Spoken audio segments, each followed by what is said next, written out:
정신질환할 때 도움이 되는 방송 조은의 마음약국입니다. 저는 29년 차 조울러이고 여러분들을 컨텐츠로 돕는 동료 지원 크리에이터 조우입니다. 네, 안녕하세요. 저는 바로 옆에 조우의 아버지이고 또 우리 조우의 동생 그레이가 21년 차 조울러입니다. 두 조울러의 아버지이고 사단법인 조은 의자의 그 대표로 있습니다. 여러분 반갑습니다. 네, 저희가 보통 각자의 그 장소에서 음, 방송을 하다가 음. 같이 이렇게 나란히 있으니까 둘이 너무 닮았다고 이렇게 말씀을 해주셨는데 네, 오늘도 귀한 분을 아주 모셨습니다. 귀한 분. 네. 네. 조은의 마음 약국에 연예인이 출연하는 것은 처음 있는 일이죠. 네. 네. 추상미 배우이자 감독님 모셨습니다. 안녕하세요. 환영합니다. 아유, 반갑습니다. 반갑습니다.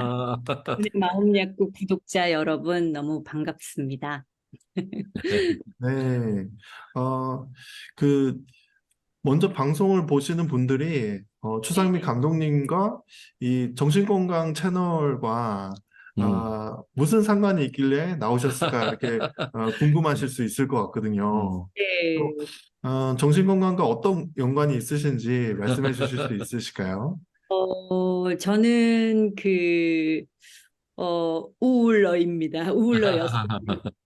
지금도 뭐 아직 100% 이렇게 치료가 된 거는 아니고요. 제가 2014년에 증상이 시작돼서 한 3년, 4년 가까이 음.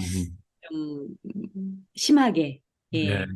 알았었습니다. 그 중에서 한 2년 정도는 정말 극심했고 그 이후에는 이제 회복기. 예, 예. 예, 예, 네. 예. 새롭게 하소서에서도 한번 네, 아주 리얼하게 나누셨고, 네, 제가 신앙인이어서 이제 음. 크리스천 프로그램이나 아니면 음. 교회 간증 때 예, 자주, 네, 아주 솔직하게 정말 잘 나누신 것 같습니다. 그 이런 셀럽들이 그런 것을 솔직하게 나눠주시면 우리 이 조울러나 우울러나 또는 조연러나 네, 가족들이 굉장히 격려를 받습니다. 감사드립니다. 좀 도움이 됐으면 좋겠는데 제가 사실은 좀 그래도 나이가 점점 이제 들면서 예, 우리 조 아버님 계신데 죄송하지만 이제 뭐 못할 말이 없더라고요, 사실은. 그리고 네, 네. 이제 저의 인생이고 또 저를 한 사람의 인간으로 성장시켜준 어떤 계기가 되는데 그것을 얘기 안 하고 감추고 사는 게 더 부자연스러운 것 같아요. 예, 예, 예. 내 인생이 어떻게 보면은 어 인생의 또 하나의 새로운 법처럼 음, 이렇게 같이 동행하고 그 길을 갔었던 그 어떤 그 우울증이라고 할까요? 예, 예, 예.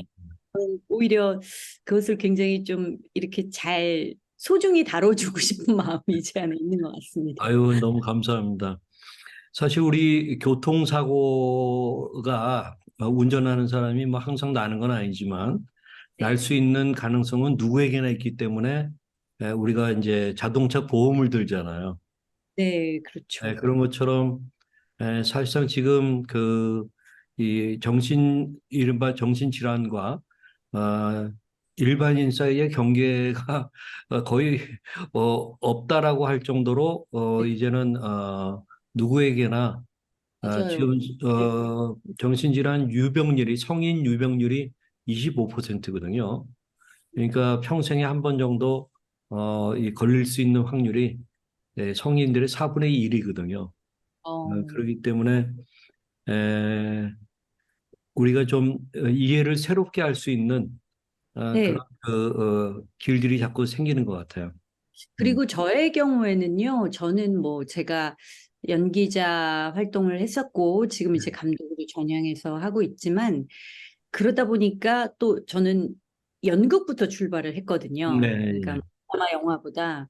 그러니까 약간 골수 아티스트들이 제 주변엔 굉장히 많아요. 예, 예, 예. 음악이든 기술이든 뭐 연기든 뭐 음, 그래서 사실 아티스트들한테 이 어떤 우울이라는 증상, 그, 조울이라는 증상이 너무 빈번하기 때문에 아까 말씀하신 25%의 사람들을 저는 그 네, 사람들하고만 저는 네, 교제를 하는 것 같이 느껴질 정도로 굉장히 많은 그런 일들이 있죠. 제 주변에도. 네, 네, 네, 음, 그래서 사실 저희는 그런 연예인들이 이렇게 커밍아웃을 하는 정신질환을 그 오픈하는 그런 것들을 굉장히 원했거든요. 네. 그래서 네. 추상미 감독님이 이렇게 나와주셔서 너무 감사하고 또 그 주변에 계신 분들 우리에게 소개를 해주면 저희 방송에 나올 수 있게 도와주시면 너무 좋을 것 같습니다.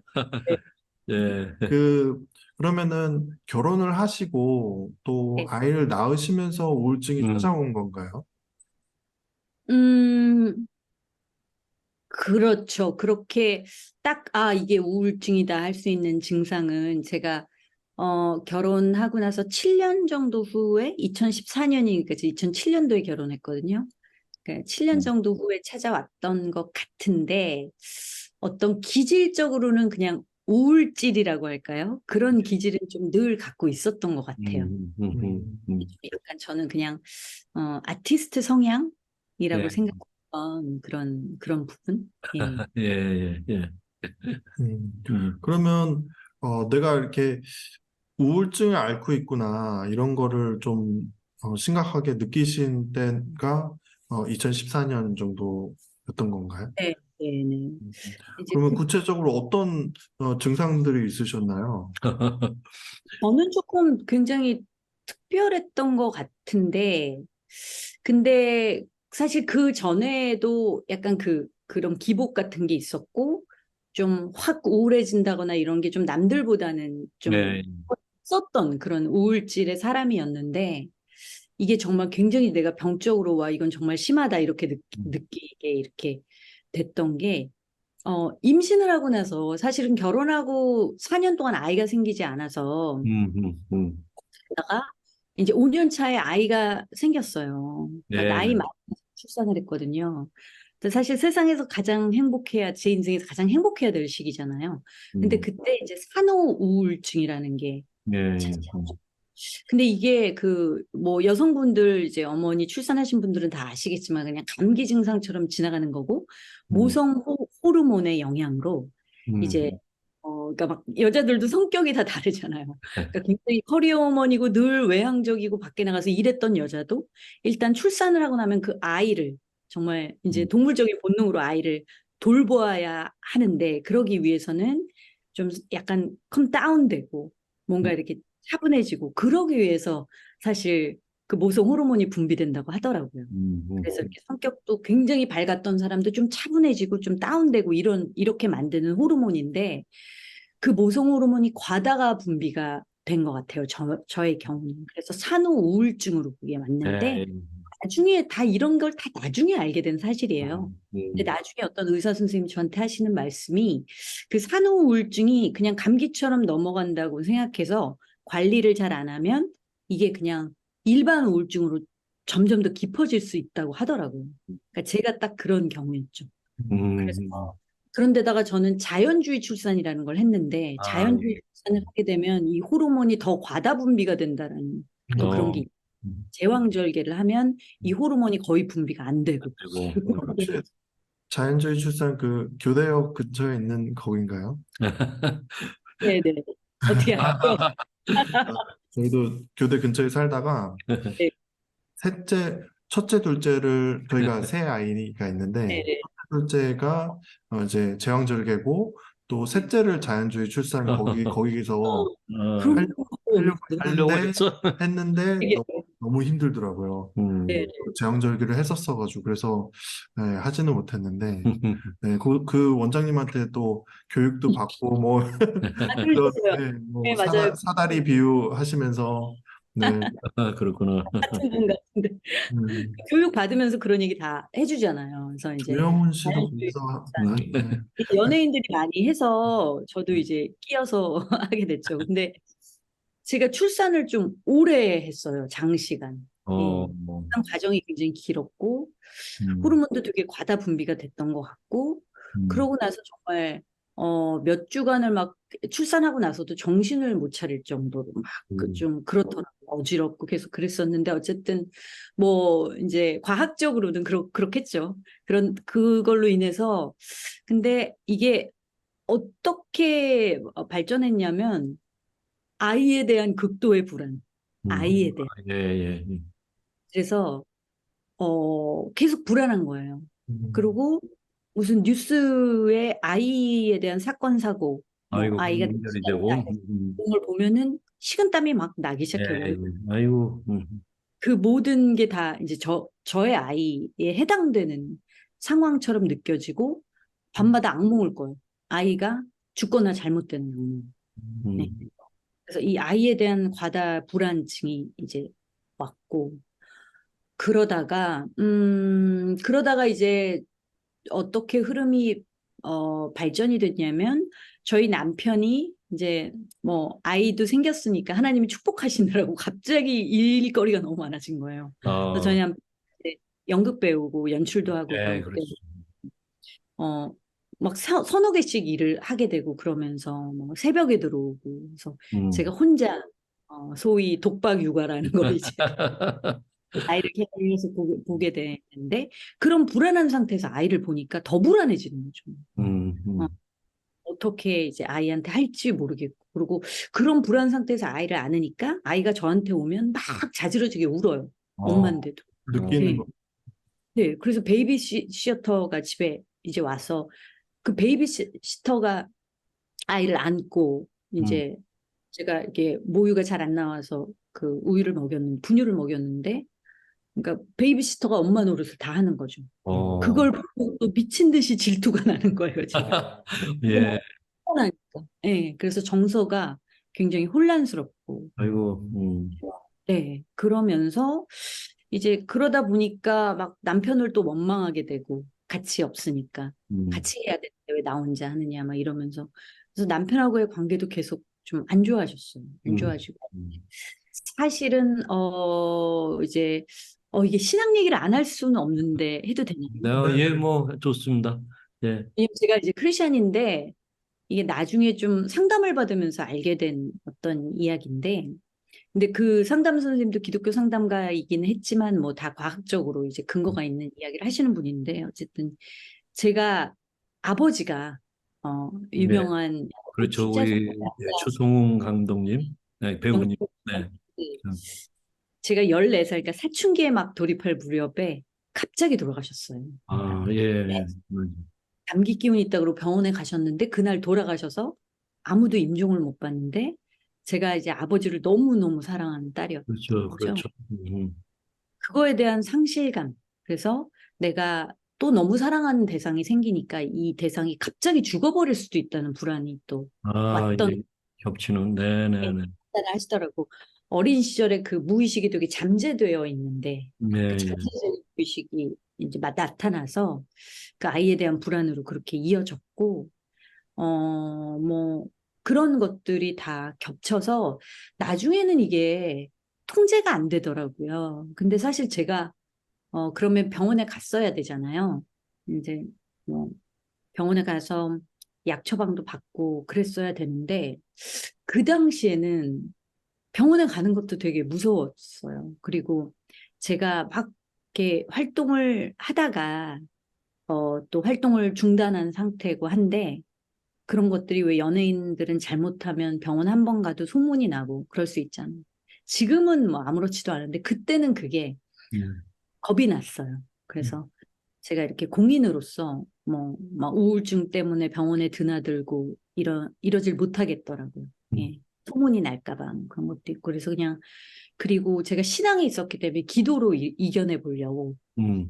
기도를 매일같이 열심히 하고 그런데도 이게 이제 거의 중증으로 나중에는 치달으니까 어느 날부터 이제 불면증이 오고 이제 아이고, 무기력이 오고 예, 그래서 그냥 침대에만 누워 있게 되고 겨우겨우 뭐 아이 밥 해주고 이럴 때만 일어나고 나머지는 그냥 엄마 아퍼 그러고 계속 누워 있고 그러다가 이게 점점 자살 충동이 네.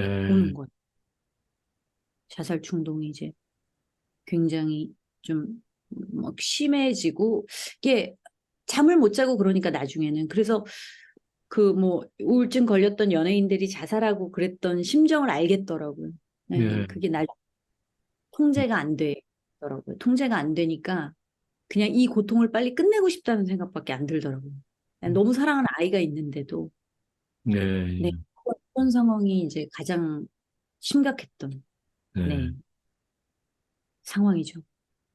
음. 근데 이제 그 다음 질문을 해주시겠어요? 예. 당연히 그때 그러면 어떻게 회복하셨어요? 회복이 됐어요? 네, 이것도 신앙 얘기를 사실은 안 할 어, 수가 어, 없는데 제가 간증 때마다 사실 하는 얘기기는 한데 그러다가 저는 이제 사실은 기도로 음, 예, 근데 그 굉장히 좀 위험하고 계속 죽음을 생각하고 뭐 그거를 실행에 어떻게 옮기지? 막 이렇게 이성적으로 막 머리가 어, 굴러. 어느 날 뭐 아이가 어린이집에 갔을 때 뭐 몇 시에 뭐 어떻게 어떤 방법으로 막 그런 것들을 제가 생각하고 있는 그런 때에 이제 불면증이 계속 있어가지고 제가 이렇게 꼬박 좋은 것 같아요. 저도 음, 모르게 이렇게. 네, 근데 그냥 마음속에서 어떤 그 마음의 소리 같은 게 들렸어요. 근데 음, 이제 그, 이제 하나님의 소리 같은 음, 들렸고 저의 그 아픔을 어루만지는 딱, 그러니까 저의 음, 뭐 어린 시절에 내가 너의 아버지고 내가 너의 남편이다라는 그런 메시지였는데, 네, 예, 그 어린 시절에 이제 아버지의 결핍과 지금 현재 남편과의 어떤 결혼 생활의 어려움과 이게 저한테 굉장히 힘들었겠죠. 뭐 음, 그게 우울증의 아주 근원적인 원인 중에 하나였던 것 같은데, 음, 그거를 이제 어루만져주는 어떤 그런 마음의 소리, 음성을 들으면서 저는 기도하면서 이제 회복이 됐어요. 예, 그것도 그 순간 딱 회복이 된 건 아, 아니겠지만 예, 네, 예, 마음의 소리를 듣고 음, 음, 천천히 천천히 이제 다시 성경을 읽기 시작하고 찬양을 듣고 기도 음, 그러면서 회복이 됐는데 신기하게도 그때 그러면서 내가 이걸 이겨내기 위해서라도 영화를 만들어야겠다. 음, 그 전에 이미 그 출산하기 전에 대학원에서 영화 전공을 예, 했고 이제 세 편의 단편 영화를 만들고 졸업 작품 장편 영화를 만들면 되는 그럼 졸업하는 그런 상황이었거든요. 졸업 작품을 앞두고 있는 상황이어서 그러면 내가 조금 이제 회복이 됐을 때 어, 영화를 만들어야겠다라고 좀 의지를 끌어올려서 예, 예, 예. 이 영화에 대한 구상을 시작하고 이러면서 작품을 만들어내면서 그게 전쟁고아에 대한 폴란드로 간 아, 예, 아이들 그렇죠. 네, 네, 네, 네, 실은 그 작품이 또 그 아이들에 대한 이야기잖아요. 불쌍한 예, 아이 전쟁고아들에 대한 이야기잖아요. 그러니까 그게 저는 그런 아주 개인적인 불안정했던 그 모성 그 음, 호르몬 그것이 이제 어떻게 보면 우리 아이가 아닌 어떻게 보면 이 아이들은 역사 속에서 사라진 아이들이고 음, 그 한국전쟁 고아들인데 그 아이들에 대한 그 눈물을 펑펑 쏟고 예, 그리고 제 다큐에 보면 또 탈북 아이들에 대한 이야기도 네, 나와요. 그렇죠. 네, 네, 아이들에 대한 또 실제로 그 아이들 인터뷰하고 그 아이들의 아픔을 듣고 하면서 그러니까 말하자면 제 상처가 이렇게 실리면서 또 그들의 상처를 제가 또 공감하게 되고 하면서 그게 자연스럽게 치유가 음, 일어났던 네. 네, 네, 인터뷰하고 이 영화를 만들고 뭐 음, 그 전쟁과들의 자료를 찾고 이 아이들의 사연을 또 찾고 그래서 영화를 만들고 하는 모든 그 창작의 과정 속에서 그게 많이 사라졌어요. 거의. 네. 저도 비슷한 경험을 했는데, 이제 음, 제가 한창 힘들 때 아버지께서 설교를 상처 입은 치유자에 대한 설교를 하셨어요. 그래서 그 예수님께서 상처 입은 치유자시고 또 우리가 상처 입은 치유자가 될 수 있다. 이렇게 말씀해 주셨는데, 그 메시지로 굉장히 많이 힘든 시간을 버텼고 또 조은의 마음 약국을 하면서 사실 다른 분들에게 도움을 드리는 채널이기도 하지만 저의 회복에 굉장히 많이 그렇죠. 도움이 됐거든요. 그 힘드신 분들에게 네, 맞아요, 맞아요. 분들에게 네, 컨텐츠로 좀 그런 도움을 드리는 그런 것들을 하는 행위 자체가 저한테 회복이 되는 거예요. 근데 그 감독님 말씀을 들으니까 저는 그러니까 상처 입은 자를 그 세상 말로 하면 동료 지원가라는 그런 용어가 있는데 용어가 없더라고요. 네, 그래서 어, 제 자신을 아무도 그렇게 부르진 않지만 제 자신을 동료 지원 크리에이터라고 이렇게 하는데 예.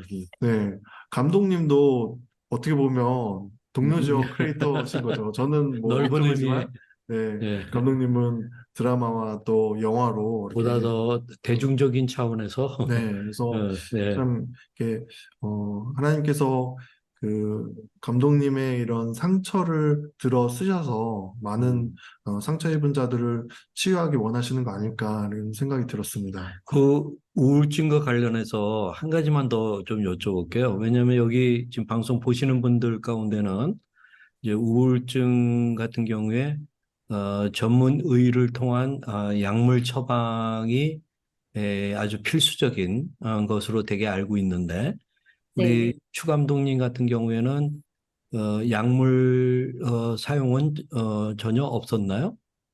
그, 제가 사실은 뭐 아는 지인한테 얻어가지고 예. 한두 번 복용을 해봤는데 음. 저는 좀 힘들었어요. 예. 오히려, 것들이 좀 힘들어서 저는 그리고 뭐 아까 말씀드렸던 것처럼 이제 이 정도면 병원에 가야 되는데 음. 이렇게 그런 모든 사연들이 좀 밝혀지는 것들이 굉장히 두렵고 예. 음. 제가 뭐 활동을 하다가 지금 안 하고 있는 상태였는데 또 막 그런 것들이 이제 소문이 날 수 있잖아요. 공인들은 뭐 우울증에 걸려서 이제 거의 연기 생활을 접었다. 뭐 이렇게 소문도 날 수 있고 하는 그때는 좀 지금은 그런 게 없는데 그때는 그런 두려움들이 네. 많아서 음. 네, 좀 병원에 가기를 제가 꺼려 했죠. 네, 네네네. 어떻게든 그리고 크리스찬으로서 음. 기도로 이겨내리라라는 그런 의지가 있었는데 사실 그거는 저는 그렇게 좋은 방법이었다고 생각을 하진 않아요. 그게 예. 병행을 충분히 할 수 있는데 네, 제가 또 지식이 없잖아요. 음. 주변에서 그럴 때는 병원에 가서 약을 처방받고 뭐 기도를 하더라도 음. 병행해야 돼. 그리고 음. 훨씬 더 도움이 될 거야. 뭐 예. 이런 얘기들을 해주는 사람들이 없고 오히려 무슨 뭐 연예인들이 자살할 때 뭐 어떤 우울증의 어떤 약 중에 하나인데 뭐 어떤 그 약을 먹었더니 뭐 환각을 보고 막 그렇게 돼서 자살을 하게 됐더라. 그런 막 그때는 그런 뭐라 그럴까 약에 대한 안 좋은 부정적인 얘기들 그런 얘기들을 좀 많이 들었을 때여서 더더군다나 그러니까 예. 음, 그래서 그 이런 병에 대한 올바른 지식이 있어야 되는 게 굉장히 중요한 것 음. 같고 또 뭐 하나님께서 그런 특별 은총으로 기적을 행하시기도 하지만 그런 현대 의학을 통해서 일반 은총이라고 하는 그런 영역을 통해서도 도움을 우리가 받을 수 있는 것 같습니다. 예. 아니, 사실 우리가 이제 우울증 같은 경우에 그러니까 약물 처방 대 비약물 처방 이렇게 두 가지로 좀 나눠 본다고 한다면 지금 추 감독님 말씀하신 대로 약물 처방은 거의 필수적으로 저희는 봅니다.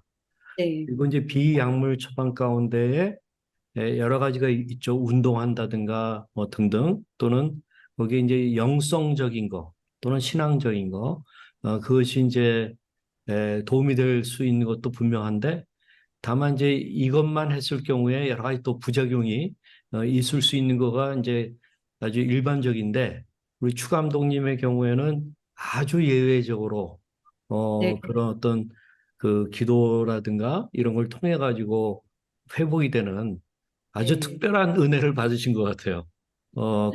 그 점에서 아주 참 놀랍습니다. 네. 예. 그래서 그 정신질환을 얘기할 때 영적인 거, 혼적인 거, 또 육적인 거, 그리고 환경까지 이렇게 네 가지를 굉장히 중요하게 말하는데 이렇게 그 내면에 들으신 음성을 통해서 그 음, 혼적인 부분이 터치가 되고 좀 해결이 되시면서 많이 좋아지시는 것 같아요, 보면은. 음. 네, 네, 네. 네. 그런 네. 것 같아요. 저는 그래서 조금 그러고 그때 어떤 상황이 음, 굉장히 오랫동안 좀 묵혀있던, 그러니까 뭐 어떤 유년 시절의 상처라든지 쓴뿌리라든지 그런 것들이 드러나기 위한 어떤, 그래서 저는 지금은 우울증을 신앙적인 측면에서는 되게 축복이라고 보는 게 그, 그 상태가 이제 어떤 사실 어떤 징후잖아요. 징후, 어떤 표징이고 제가 이 굉장히 오래되고 묵은 상처가 있는데 그것을 꺼내놓지 않고 계속 그렇죠. 살아내 예. 그것이 이제 드러나면서 이제 치유가 되는 그런 상황이 이제 우울증이라는 틀을 통해서 이제 왔기 때문에 저는 지금 돌아보면은 우울증은 저한테는 축복이었던 것 같아요. 그렇죠. 음. 아, 음. 그 지금 아까 말씀하신 아드님은 한 몇 살 정도 됐나요? 제 아들은 6학년입니다. 그런데 좀 그런 자라나는 유아기 때 어머니의 그런 우울증이나 이런 걸로 인해서 조금 어 그런 결핍이나 아니면은 어려워. 힘듦이 혹시 있지는 않았을까요? 음. 아이 앞에서는 최대한 어, 티를 내지 않으려고 애를 썼던 것 같아요. 음. 예. 그래서 그리고 당시에는 좀 아이가 많이 어렸었죠. 뭐 1살, 2살, 3살 뭐 요때라서 어, 거의 기억을 못하는 것 같아요. 음. 혹시 제가 안 그래도 엄마 예전에 막 계속 누워있고 이랬을 때 기억나? 그랬더니 전혀 기억 안 난다고 음, 하더라고요. 오히려 너무 어려서. 그러니까 네네네. 기억을 할 수 있는 나이가 한 4살 네네네. 이후 그 전의 상황이어서 다행히. 지금은 엄마하고 아들하고 굉장히 스페셜하고 좋은 그런 관계를 갖고 계신 거죠. 네, 뭐 그러면서도 앙숙이죠. 네. 예. 그 이런 추 감독님이 경험하신 우울증이 뭐 2014년이라면 거의 10년 전 막 이럴 때인데 네, 그때랑 지금이랑은 또 사회적인 분위기가 굉장히 많이 변한 것 같아요.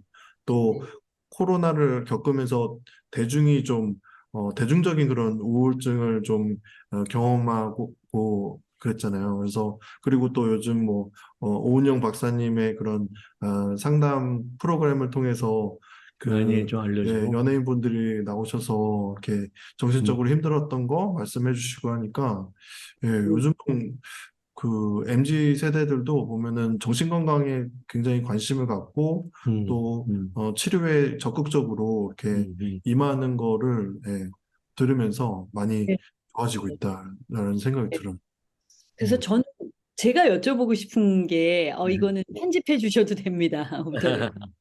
제가 사실은 뭐 약 처방이나 이런 거에 대해 좀 부정적인 걸 갖고 있다고 했잖아요. 네. 아직도 여러 지식이 없는 건 사실인데 그 늘 그 연예인들이 이건 진짜 오프 더 레코드인데 편집하실 수 I'm, 네네네, 편집 가능합니다. 네. 가능하시죠? 그게 왜냐면 제가 약의 이름을 잊어버렸어요. 근데 음. 그 약이 우울증 약인데 예, 예. 이게 외국에서는 그런 식으로 처방을 안 하는데 우리나라에서는 굉장히 그거를 그냥 좀 처방을 예, 남용한다라는 예, 예. 혹시 그런 졸피뎀인가요? 불피됨. 예. 음.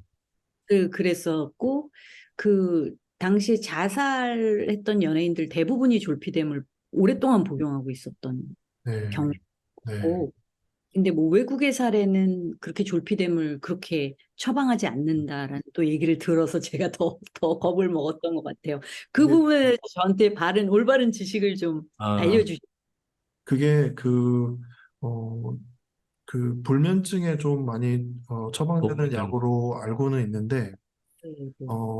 그런 약의 의존성이 좀 강한 음. 약으로 알고 있어요. 네, 그래서 외국이나 아니면 그런 선생님들이 좀 이게 워낙 의존성이 높다 보니까 적은 양으로 이렇게 시작하는 경우가 있는데 좀 한국에서는 그 부분을 이렇게 좀 간과하시는 부분이 있지 않을까. 네, 음, 그런 음. 생각을 하고 또 소아과에서 이 뭐죠? 갑자기 음. 그 소아과에서 감기 걸렸을 때 많이 처방하는 거 음. 항생제. 음. 항생제를 많이 처방을 가면은 하는데 해외에서는 또 항생제를 많이 처방을 안 안 한다고 하고 하죠. 그래서 조금 의사분들이 갖고 계신 철학에 따라서 예, 약 처방도 좀 다르게 해주시는 부분들이 있습니다. 그럼에도 네, 불구하고 조피뎀 같은 경우도 전문의 처방 없이는 안 되는 거잖아. 그렇죠. 그렇죠? 그러니까 근데 이제 그게 조금은 약간 루스하게 처방될 수도 있는 이제 네, 그런 게 좀 문제인 것 같아요. 네, 네, 네. 그리고 음. 그걸 먹으면 이렇게 저도 그 약을 처방받은 건 아니지만 먹으면은 이렇게 막 약간 몽롱해질 수도 있고 음. 이래서 네, 네. 그거를 어 이렇게 정신적으로 어렵지 않은데도 음. 예, 음. 처방을 받는다든가 아니면은 해외를 통해서 받는다든가 뭐 어, 그런 경우도 좀 있을 수 있는. 예, 뉴스에서 접한 것 같습니다. 음. 네. 음. 그래서 막 제가 또 음. 그런 얘기를 들어서 그 아, 당시에 예, 예. 이제 졸피뎀에 관한 다큐멘터리가 또 나왔고 뭐 그걸 봤고 그런 영향들이 있었던 것 같아요. 네, 그렇겠네요. 다른 지식이 있었다면은 네, 네, 아마 네. 병원을 찾아가서 더 좀 빨리 사실 혼자 너무 오랫동안 그 사투를 벌인 거나 마찬가지거든요. 2년이 넘게. 글쎄 근데 말이에요. 좀 일찍 찾아갔으면 더 음. 좋지 않았을까 그런 네, 생각도 네, 하게 돼요.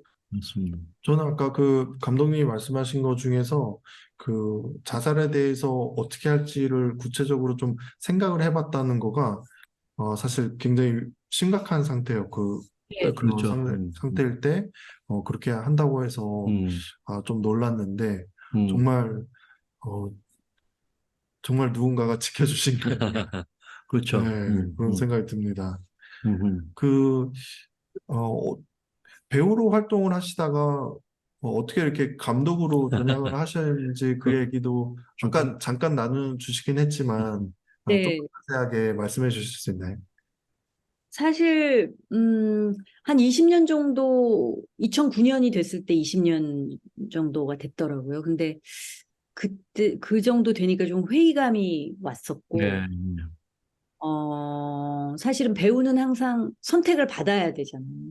음. 근데 당시에 제가 좀 많이 했던 역이 여자 어, 투탑 중에 하나인데 이제 세컨 주인공이라고 하죠. 그러니까 제가 드라마 많이 했을 때는 약간 신데렐라 스토리가 많았어요. 음, 가난한 집 딸이 어 이제 남자가 있는데 그 남자가 어떤 부잣집 여자한테 가서 거기서 결혼하게 되고 배신을 때리게 되고 나중에 또 그 여자가 그래서 복수한다 뭐 이런 류의 내용들 신데렐라 얘기가 많았는데 저는 항상 부잣집 여자 역할이 저한테 많이 들어왔어요. 네. 근데 그때 네. 드라마를 계속 했을 당시였는데 똑같은 역이 그러니까 저는 배우로서 열심히 하는 것뿐인데 열심히 하다 보니까 근데 이쪽에서는 이거를 약간 소모적으로 그거를 계속 그냥 계속 말하자면 빼먹으려고 하는 거죠.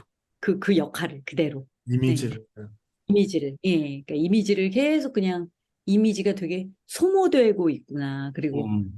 다른 역할도 많이 하고 싶은데 다른 음. 역할은 이제 들어오지 않고 꼭 음. 비슷한 역할이 들어오고 막 이럴 아, 때였어요. 그래서 회의감도 들었었고 그리고 사실 그거보다 더 중요한 이유는 제가 대학교 때 불문학과를 나왔는데 음. 작가가 꿈이었던 시절이 있었어요. 근데 그게 세컨드림이나 마찬가지인데 작가도 하면서 제가 했던 어떤 분야의 그 적성도 살릴 수 있는 길이 없을까? 했더니 영화 감독이 있더라고요. 영화 감독은 자기가 시나리오를 쓰고 그러니까 작가 겸 연출을 할 수 있는 그 포지션이라. 그리고 저희 아버님이 또 많은 분들은 배우로만 기억을 하시는데 굉장히 토탈 엔터테이너셨어요. 그 예, 예. 연출도 하시고 뭐 음악도 만드시고 막 그러셔서 좀 불같은 그 창작의 열정이 있으신 분이었어요. 늘 뭔가를 만들어내시는 분. 그래서 그런 DNA가 이제 저희 삼남매거든요, 제가. 근데 다 있는데, 저도 좀 그게 있어서 이렇게 가만히, 내가 간택돼 받기를 기다리고 있는 그런 성향이 아닌 것 같아요. 그래서 뭔가를 내가 좀 창작하고 싶고, 그리고 이제 나이가 40이 되다 보니까, 뭐, 제 안에 어떤 목소리를 내고 싶은 것들이 있잖아요. 이 사회에 대한 시선, 사람들에 대한 시선, 어떤 이슈에 대한. 근데 그런 거를 또 글로 써보고 싶고, 그런 창작에 대한 욕구 때문에 이제, 어, 어, 그리고 아기를 갖자. 쉬면서. 그래서 연기를 잠시 내려놓고 몸이 많이 약해져 있는 상황이어서 열심히 운동하면서 아이를 갖고 대학원에 가서 공부를 하자. 그래서 음. 이제 공부를 하면서 또 출산 준비도 하고 막 그랬던 거죠. 예. 네. 우리 감독으로서 뭐 아주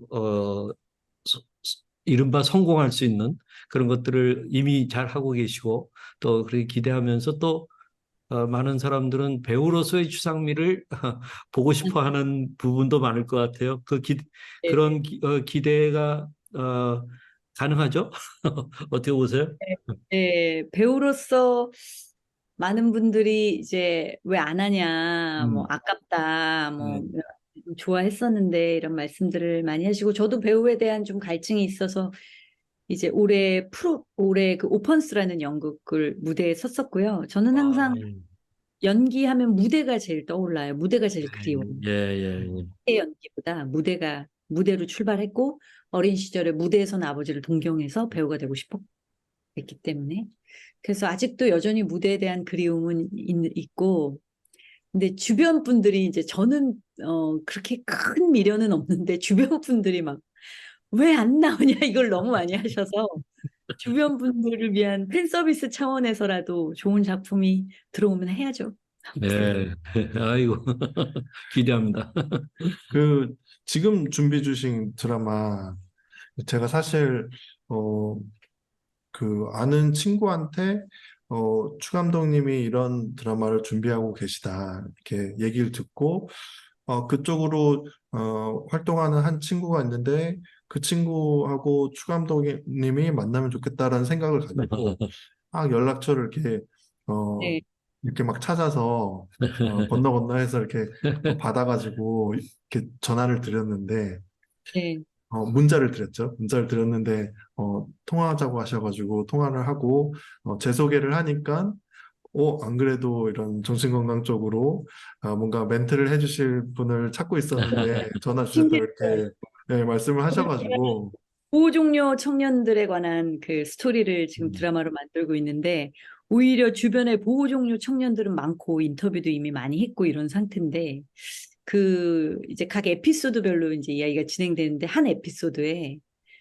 이제 그 조현러에 대한 이야기가 나와요. 예, 네. 그래서 그 부분에 대해서 좀 자문을 얻을 수 있는 분들이 좀 있었으면 좋겠다. 그걸 이렇게 기도하는 마음으로 사실 찾고 있었는데, 네, 전화를 주셔가지고 이런 지금 채널을 하고 계시다 그래서 깜짝 놀라서, 그럼 저랑 좀 인터뷰해달라고 제가 오히려 역으로 인터뷰를 아이고. 먼저, 네. 네, 제가, 예, 그래서, 좋은 네, 인터뷰. 그래서 서울대 권준수 교수님이나 네, 또 맞습니다. 예, 교회 조연러 언니들하고 사랑에 빠진 상담사 또 네, 아버지 조연러로 든 네, 임상심리사 이렇게 어, 그 네. 채널에 다 이렇게 출연하셨다고 너무 예, 너무 얘기 좋습니다. 들었는데 소개시켜 주셔서. 네. 그래서 저는 그 중에 그분들 만나면서 그 조현러 상담사이신 분이 하신 얘기를 잊을 수가 없어요. 그러니까 이분들은 그 진짜 천국에서 온 사람들 같다. 이런 표현, 그게 어떤 표현이냐면 이 오감이나 감수성이 너무 예민하고 여리고 너무 그러니까 투명하고 너무 민감하고 예민한 분들이라고 얘기를 하시는 거예요. 근데 제가 그걸 이해하겠더라고요. 음, 그 말을 그대로 이해하겠더라고요. 저도 약간 그런 부분이 있지만 제가 굉장히 사랑하는 동생 중에 하나가 이 조현 증상이 있는 동생이 음, 있었어요. 이제. 근데 이 동생은 정말 길 가다가 이렇게 꽃잎이 하늘거리는 그 모습을 보면서 거기서 막 진짜 1시간씩 묵상을 하는 그런 친구. 굉장히 뭐 자연이랄지 이 모든 그렇게 그게 어떻게 보면은 영적으로 예민한 거잖아요, 예, 선교사님. 영적으로 예, 투명하고 그야말로 하늘과 직통할 수 있는 어떤 예. 그런 오감이 열려 있는데 이런 분들이 이렇게 그야말로 험악한 세상 속에서 그렇죠. 너무 여러 가지 정말 이해 타산과 이제 자기밖에 모르는 그런 어떤 이기심이 난무하고 이런 승자 독식과 경쟁주의 사회에서 이런 사람들이 살아남기가 너무 힘든 음, 사회에서 음, 이분들이 어떤 입는 피해가 음. 이렇게 병증으로 나타나는 게 아닐까 이런 생각이 들더라고요. 네, 그래서 네, 네, 네. 하고도 그런 얘기를 하면서 그래서 예술 계통에 이런 분들이 많구나 하는 음, 그 이 예술가들이 이게 예민하거든요. 그렇죠, 그렇죠. 예민해요. 영적인 촉각이라고 저는 표현을 하는데 그래서 통찰력이 있는 거고 한데 그게 굉장히 큰 축복이고 삶을 풍성히 누릴 수 있는 굉장히 좋은 면이지만 이 물질적인 세상에 놓고 딱 갖다 놨을 때는 이분들은 굉장히 고통스러운 거죠. 아, 음. 그렇죠. 그 저는 카나리아 뷰를 좀 말씀해 주세요. 예, 우리 그 추 감독님 말씀 들으니까 카나리아라고 하는 새가 네네네네. 이제 우리 광부들이 광산 밑으로 내려가서 작업을 할 때 이제 가스 때문에 죽을 수가 있거든요. 위험한 가스가 나와서. 그럴 때 이제 유럽에서는 그 카나리아 새를 이렇게 새장에다가 넣어서 갖고 내려간다고 그러죠. 그러면 카나리아가 이제 막 지적이고 막 그 좀 위험한 신호를 보내는 네. 그러면은 빨리 그 메탄가스를 먼저 맡았기 때문에 나오는 거예요. 그래서 음, 광부들이 살 수 있는 그 기준이. 길이 열린 게 카나리아로 인해서 살게 되는 거거든요. 그래서 저는 조금 아까 말씀하신 그 아주 오감이 열려 있는 그런 아주 예민한 분들, 특히 예술계의 그런 분들이 우리 사회 속에 카나리아 새가 아닌가. 그들이 막 그 울고 지적이고 어떤 소리를 바라고 하는 것에 네. 이 사회 전체가 관심을 가져야 된다고 저는 생각해요. 그 왜냐하면 아버님 지금 말씀하신 부분 제 드라마의 대사로 써도 됩니까? 좋죠. 얼마 그게 차라리 너무 좋은데요. 카나리아 안 받고 예. 그래서 그들이 이 소리 내는 것에 대해서 이렇게 관심을 갖는 사회 또는 국가 정책도 그렇게 돼 있을 때 저는 그게 선진 사회라고 생각해요. 그러니까 우리나라가 지금 경제적으로는 뭐 선진국 대열에 들어갔다고 하는데 이런 문화 음, 그래서 어떤 그 예민한 예술가들을 보호하고 또 지원해주고 어떤 그런 거가 중요한데 그래서 그런 카나리아들한테 배워야 된다고 저는 생각해요. 예. 네. 음, 너무 좋은 말씀이네요. 동의합니다. 너무 100% 공감합니다. 예. 네. 그 방금 말씀해 주신 준비하고 계신 드라마 그 드라마를 통해서 이렇게 전하고픈 메시지가 있으시다면 네.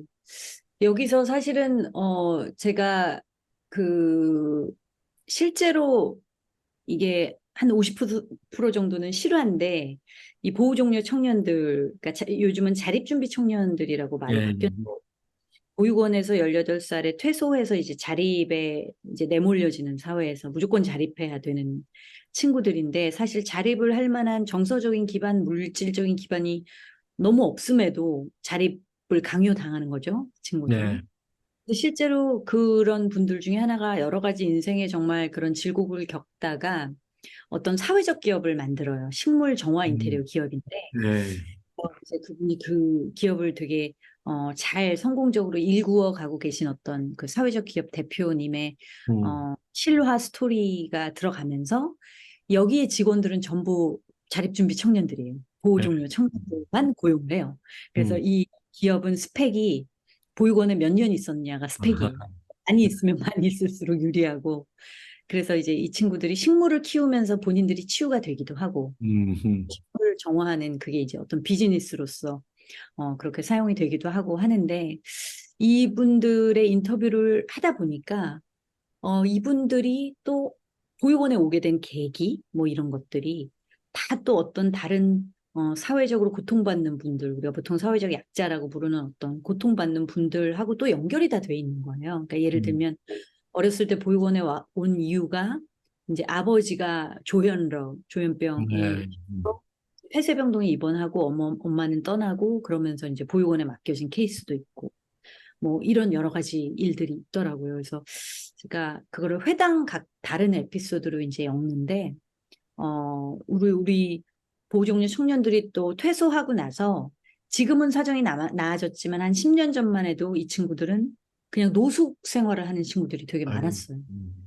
물질이 없기 때문에. 그래서 노숙자들하고 같이 생활하고 뭐 이런 것도 나오고.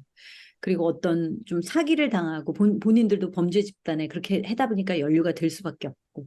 막 그래서 또 자살도 많이 하고 이런 일들이 있는데 이제 이 친구들이 그 기업에 들어가면서 본인도 치유가 되면서 계속 오늘의 주제가 사실 운디드 힐러 상처 입은 네. 치유자가 오늘의 인터뷰의 주제인 것 같은데 이 친구들이 상처 입은 치유자가 되어서 이런 음, 사회적 약자들을 견인해 나가는 이야기예요. 그래서 어이, 나중에 성인이 되어서 이 기업에 취직한 어떤 보호종료 청년, 여자 청년이 아버지가 이제 조현병, 폐쇄병동에 계시다가 이제 음, 다시 나오게 되는데 그 아버지하고 화해하는 그런 음, 장면을 다룬 이게 또 한 회의 에피소드로 그걸 구성을 했거든요.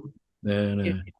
실제로 뭐 히지빈스라는 카페 아시죠? 거기 예, 예, 잘 보면은 알죠. 네. 이게 그 정신질환 환우들을 고용을 해서 바리스타. 그분들이 뭐죠? 저기 바리스타. 자격증 따서 이렇게 하잖아요. 그래서 예. 저기 드라마 내용에도 그 아버님이 바리스타 자격증을 따서 카페에 취직을 하시게 되고 뭐 아, 그런 이제 가족들의 어떤 서포트 그룹 뭐 자조 모임 있다고 예, 하셨잖아요. 그런 거 예. 저희 뭐 그런 풍경도 나오고 그런 분들도 나오고 그리고 이 조연러들의 사실 베델의 집 일본의 베델의 집의 케이스가 있고 우리나라에서도 좀 시도가 된다고 하는데 어떤 그 환청 망상 대회 그런 대회 예. 장면도 나오고 그래서 그것들을 뭐 거리끼거나 아주 불쾌하게 보는 어떤 사회의 시선이 있는데 그게 아니라 이들 안에서는 그것들을 어떻게 그냥 수용하고 받아들이고 최대한 긍정적으로 그리고 재밌게 그리고 그 대회에서는 가장 특별한 가장 특이한 환청과 망상의 주인공이 이제 상을 받는 대회예요. 예. 그래서 그런 것들을 뭐 희화화하는 것이 아니라 음, 그러면서 이분들이 서로를 도우면서 그리고 그 안에서 그런 대회를 여는 것 자체가 이분들에게 치유가 되고 음, 그리고 외부 사람들도 초청을 해서 외부에서 이런 것들을 볼 때 그들의 세계를 이해할 수 있게 되고 하여튼 이런 선순환이 일어나는 그런 좀 현실들을 좀 드라마에 픽션이긴 하지만 담고 싶어서 음. 그렇게 지금 아직 완성은 안 됐지만 대충 이러이러한 아이디어로 지금 구상을 예. 하고 그리고 너무 귀하네요.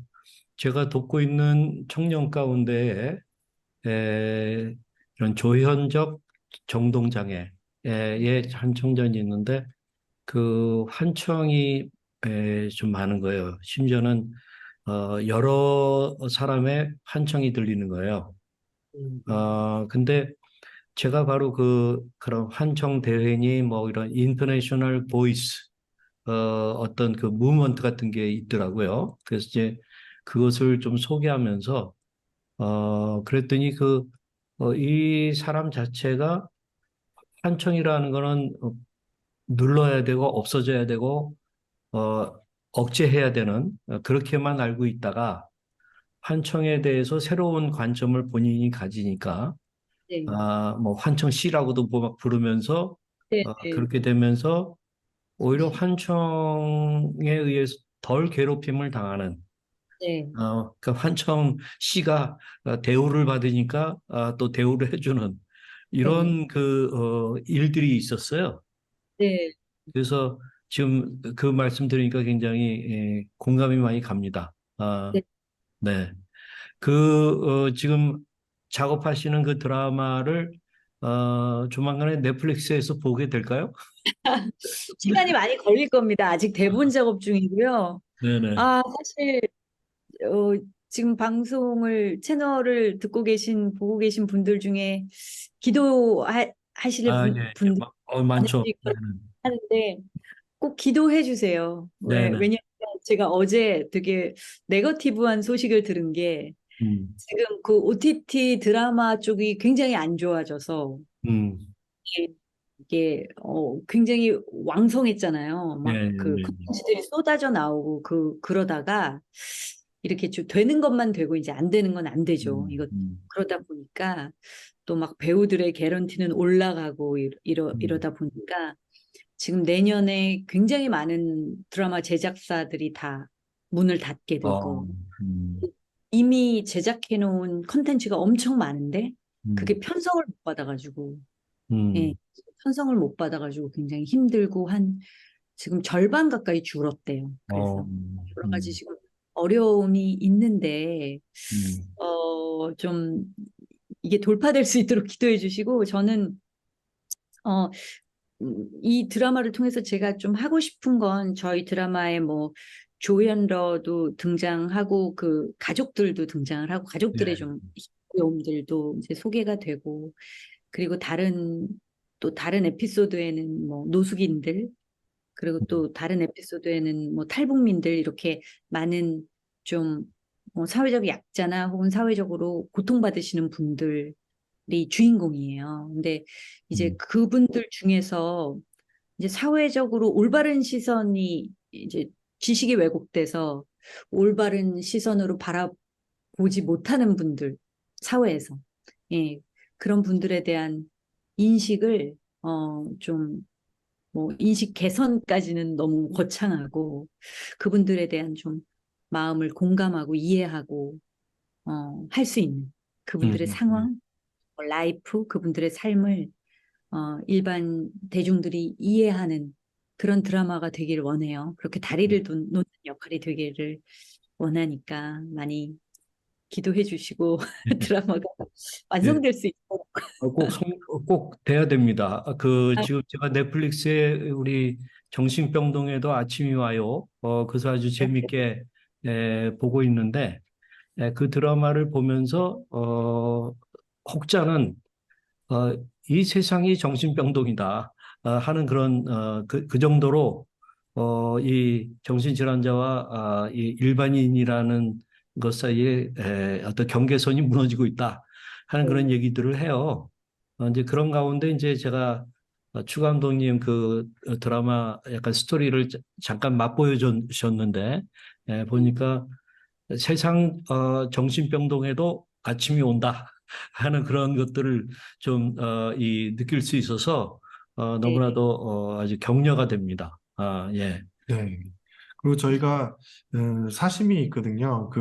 이번 드라마가 너무 잘 되셔서 잘 되고 나서 좀 조울증 주제로 한 웹 드라마를 그 다음에 제작해 주시고 또 네, 조은의 마음 약국 채널에다가 이렇게 방영을 하는 거를 저희는 꿈꾸고 있거든요. 그래서 네, 그래서 잘 되셔야 되고 예, 네, 네. 이런 조울러의 사례들도 사실은 이제 조연러의 사례들은 그래도 드라마 컨텐츠나 영화 예, 컨텐츠에서 많이 다뤘는데 외국에도 많이 음, 다뤘고 근데 조울러의 음, 컨텐츠는 많이 없는 것 같아요. 예, 네, 예, 좀 네네. 약합니다. 네네. 그런 어떤 사례들을 가지고 진짜 웹드라마 만들면 재밌겠다. 네, 네. 너무 음, 좋습니다. 음, 그, 어, 뭐 방금 말씀해 주시기도 했지만, 지금도 이렇게 심각한 정신질환으로 고통 가운데 계신 분들에게 예, 마지막으로 한 말씀 부탁드립니다. 네, 네, 음, 제가 사실은 저는 오랫동안 진짜 만성적으로 이렇게 앓고 계신 분들도 있으실 텐데, 저는 사실 짧은 경험이잖아요. 어떻게 보면 그 짧은 경험을 가지고 제가 여러분들을 다 이해합니다. 이렇게 얘기하는 게 너무 송구스럽고 죄송한 마음이 사실은 들더라고요. 이 방송하기 전에 내가 그렇게 말할 자격이 있나? 그런데, 음, 조금이라도 그냥 그것을 경험을 했고, 또 이번에 드라마를 하게 되면서 인터뷰를 굉장히 많이 했어요. 네, 예. 라고 많이 또 하면서, 많이 같이 울기도 하고, 막 그런 하나님 주신 어떤 마음들이 있더라고요. 예. 근데, 음, 저는 굉장히 힘내셨으면 좋겠고요. 먼저 그렇게 위로의 말씀을 드리고 싶고요. 우리 조 아버님이 상처 입은 치유자라는 말씀을 해주셨는데, 어, 저는 공감을 하지 못하는 건강하지만, 정신적으로 문제가 없지만, 공감하지 못하고 그냥 자기 삶에 치여서 뭔가 그냥 경쟁 사회 속에서 그냥 그 흐르는 파도를 따라서 살아가는 훨씬 더 많은 분들이 있는데 어떻게 보면은 그분들이 더 심각할 수도 있다는 생각이 들 때가 있어요. 근데 네, 아픔이 있고 마음의 고통이 있다라는 거는 정말 타인의 고통을 내가 품을 수 있는 그런 내 정말 마음이 이렇게 찢어져서 아프지만 넓어진다는 예, 아주 굉장히 커다란 시야를 갖게 된다라는 의미이기도 해서 그냥 오늘의 주제인 정말 여러분 모두가 다 상처 입은 치유자가 되실 수 있다라는 말씀을 드리고 싶더라고요. 그래서 네, 저희가 엄청 망상대회 얘기도 했지만 사실은 이게 다 그냥 해석의 차이라고 저는 생각을 하거든요. 음, 음, 시선의 차이 혹은 해석의 차이. 음, 예, 어떻게 해석을 하시느냐라는 해석의 관점을 좀, 그게 기존에 너무 부정적이었거나 아니면 세상의 시선이나 주변 사람들의 시선에 그 기준에 맞춰서 자신의 삶을 해석을 하신 분들이 계시다면 그것을 좀 바꾸셔도 좋겠다라는 생각이 예, 음, 저도 제가 우울증을 한때는 감추고 싶었지만 지금은 드러내는 이유가 이게 정말 저에게는 축복이 되었고 음, 우울증을 겪지 않았으면 정말 아무도 공감하지 못했을 것 같아요, 저는. 근데 아픈 사람, 뭐 진짜 탈북민, 노숙인 아니면 좀 저희 아들까지도 저희 아들이 사실은 ADHD예요. 근데 저희 아들까지도 그리고 또 아이 때문에 뭔가 아픈 엄마들 다 뭔가 하나씩 자기 아픔을 담고 사는데 그분들과 조금씩이라도 다 공감이 되더라고요, 이제는. 예, 예. 음, 제가 우울증을 겪기 전에는 전혀 그런 사람이 아니었거든요. 근데 음, 그 우울증을 전후로 비포 애프터로 해서 저는 사람들하고 함께 울어줄 수 있는 사람이 됐다라는 게 저에게는 너무나 그게 값진 음, 가치라는 생각이 들어요. 그래서 여기서 너무 힘드시겠지만 여기서 얻을 수 있는 어떤 좋은 면들을 좀 바라보시고 해석과 관점을 좀 달리 하실 수 있는 그런 시간들이 되셨으면 좋겠습니다. 네. 아유, 감사합니다. 아까 아버지께서 그 좀 배우로도 이렇게 활동하시면 좋겠다 이렇게 말씀하셨는데 만약에 그런 연기를 하실 때 정말 우울증이 있기 전과 있고 나서가 이런 음, 감정 표현하는 데 있어서 그런 단어나 언어가 더 풍성해지셨을 것 같거든요. 그래서 음, 그 부분도 굉장히 기대가 되는데 오늘 이렇게 어, 힘든 이야기들 많이 해주시고 또 힘든 분들한테도 음. 용기가 되는 말씀 많이 해주셔서 또 인터뷰에 응해주셔서 너무 감사합니다. 예, 시청해주셔서 너무 감사합니다. 저도 좋은의 마음 약국 계속 구독할게요. 네, 아유, 감사합니다. 감사합니다. 네, 그러면 저희는 사랑하는 사람이 정신줄 알 때 도움이 되는 방송 조은의 마음약국이었습니다. 여러분 다음에 또 뵙도록 하겠습니다. 네, 감사합니다. 감사합니다. 안녕히 계세요.